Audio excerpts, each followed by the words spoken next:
episode of Ask Physio Live. If you have any questions, get them in. Any questions at all physio related, we'll try our best to answer them while we're on air.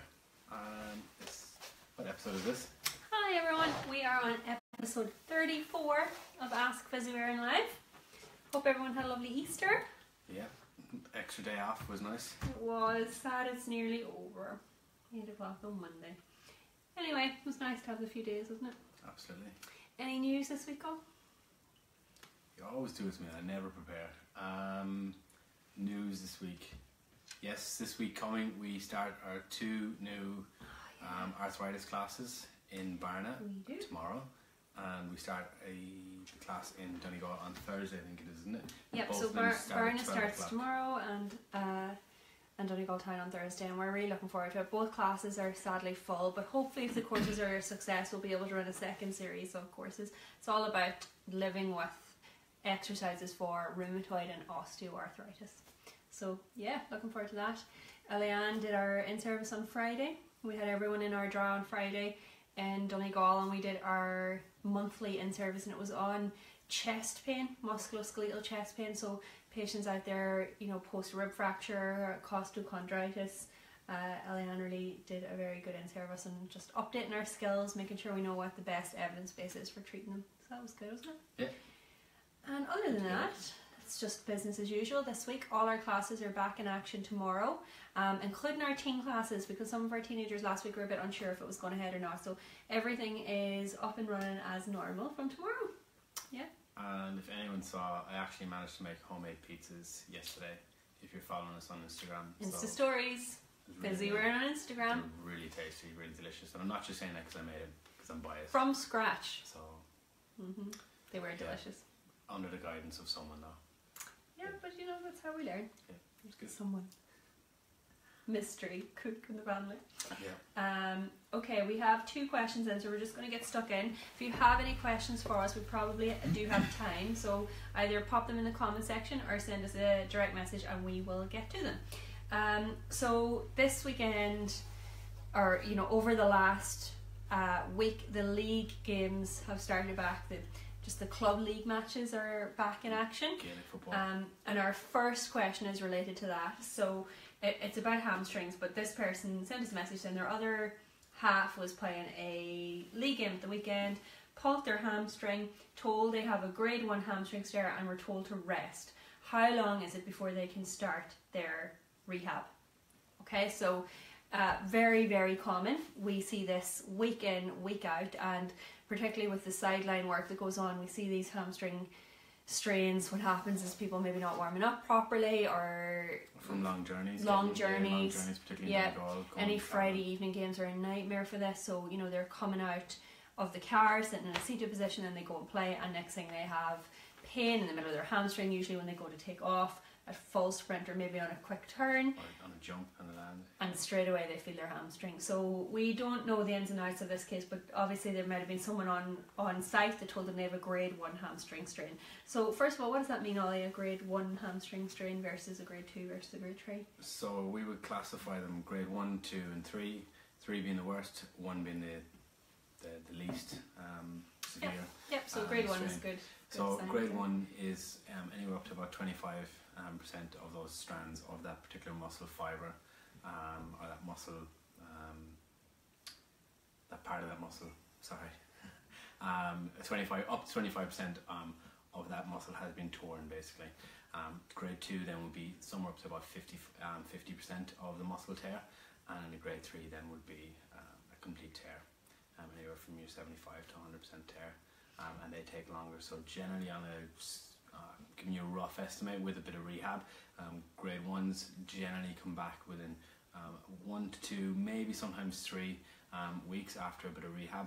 Our grade 2s would take a little bit longer. They would go from 2 to 4 weeks thereabouts, and then your grade 3s can be anywhere from your 6 weeks to 8 weeks, and sometimes even more, depending on how bad they actually are. Yeah.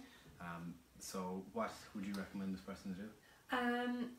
I guess first of all, like to make sure that it is a grade 1. Now, generally we would be able to tell pretty quickly if a player has got you know, if they felt, they'll often find something in their hamstring, but they might keep playing for a minute. They won't go down straight away, or they might stop and say tweak, and they'll think they can carry on. And obviously when we go over, we'll be like, you can't carry on, you've got to come off. If they listen to us, great. If not, then I guarantee you they'll be standing beside us within 5 minutes. The next time they go and sprint, they'll know that hamstring won't take the load.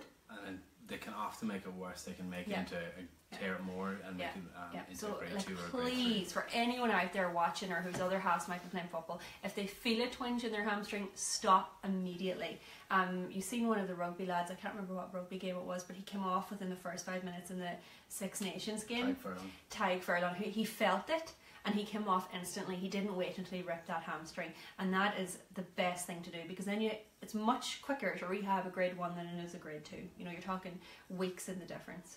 So the first thing I would say is, you know, is it a grade 1? Where are you able to walk off? That's another sign. Usually with a grade 1 they'll walk off comfortably. With a grade 2 they'll feel it walking off. With a grade 3 they'll be struggling and they'll need some help to come off. So we're looking for all these indicators. This question asked how quickly can they start rehab.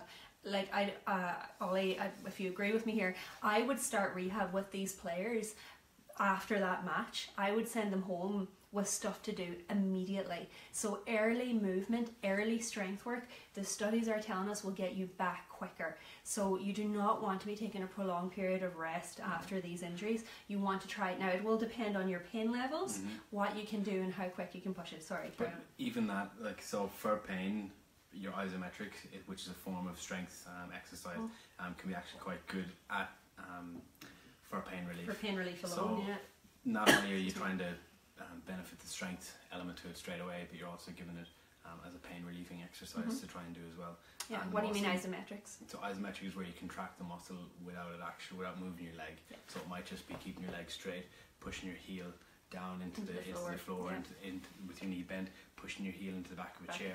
So you can feel the hamstring starting to work and tighten, but you're holding it for maybe 10, 15, 20 seconds and then relaxing it, and that can be really, really good at giving you pain relief. Sometimes what I'll get them to do is put a ball under their feet, so you're lying on your back with your knees bent up, ball under your feet, push down into the ball until you feel the pain.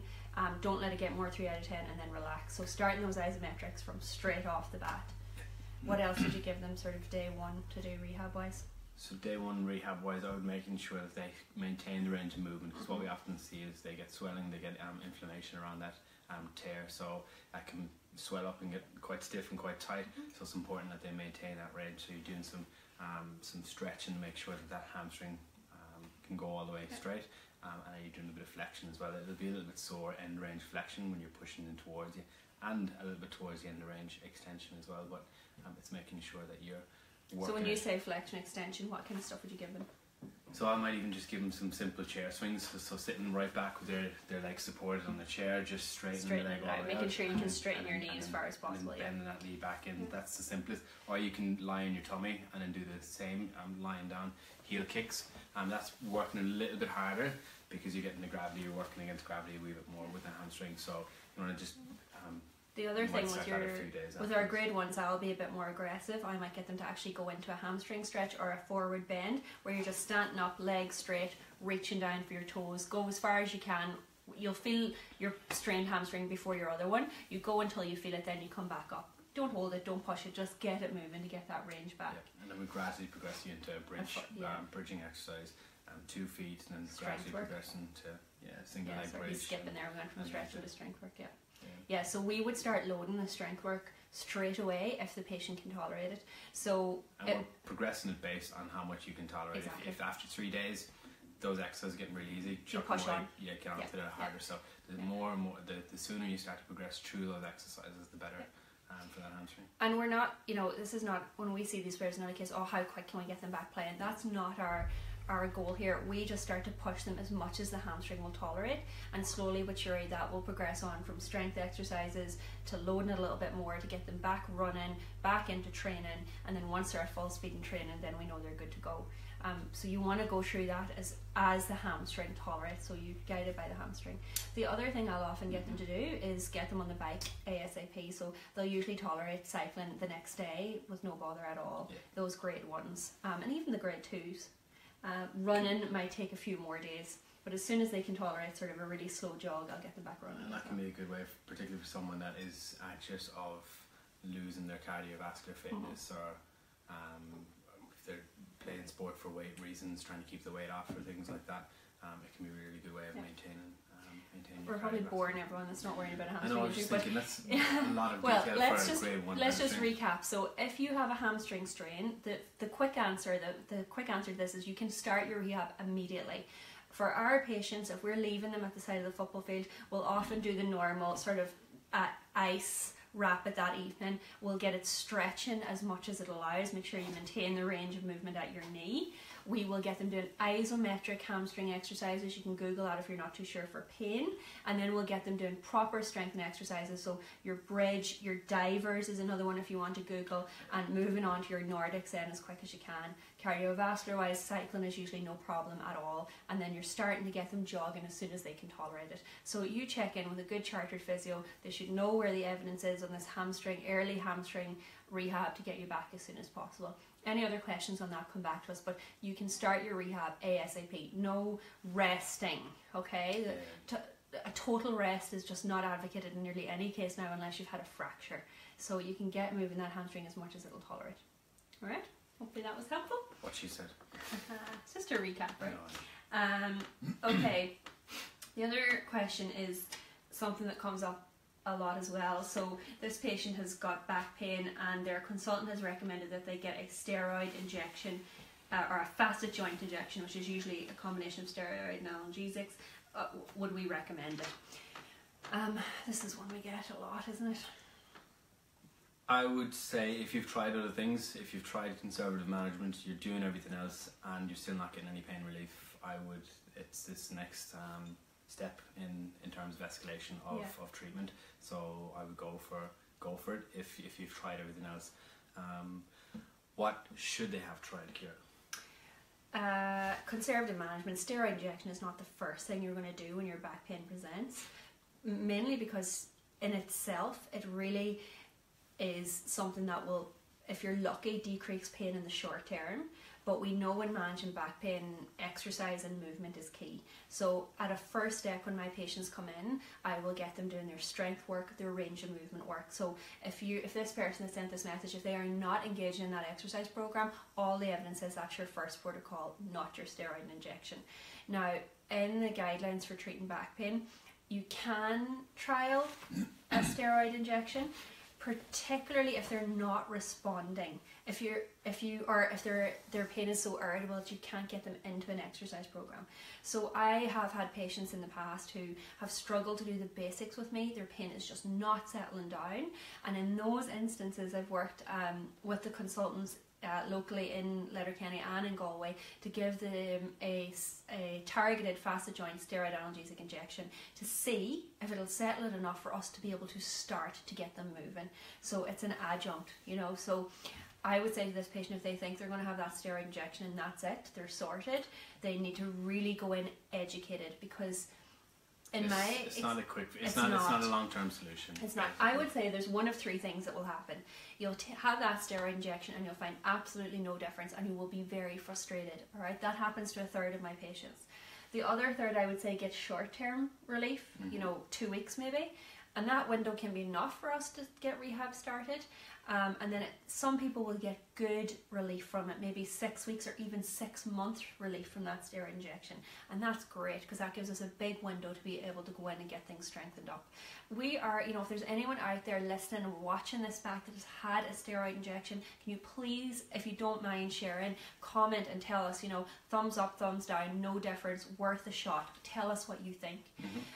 We would say that usually, we would say up to 3 in the back is potentially worth a go to see if it relieves symptoms, but it's an adjunct to rehab, exercise, conservative management. And in terms of the exercise, what would you say is the easiest form of exercise for these patients? If they're quite severe, what would What would you try and get them to do? It totally depends on the patient, doesn't it? Like, I mean, sometimes I'll start with some really basic offloaded exercises in lying, things like heel slides, knee rolls, just getting them to engage their tummy muscles.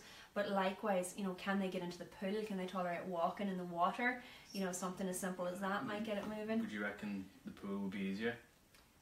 What are you getting at? So you're weight bearing in the pool, but it's a little bit easier. The only thing is, in Donegal, the access in Galway, it's better. The access to the pools here, it's often expensive and it's not easy for the patients. But if they have membership and if they absolutely, if you've got access to the pools, absolutely, getting into the water can really help. And just walking up and down, just doing some simple bends in the pool, just trying to feel the movement that you have at your back. Staying within your limits of pain, obviously, but I have a lot of back pain patients who manage their pain just in the water. They go to the pool 3 times a week. They do the exercises I've given them up on the edge of the pool, not even swimming, just strength work in the water, and that helps manage it longer term.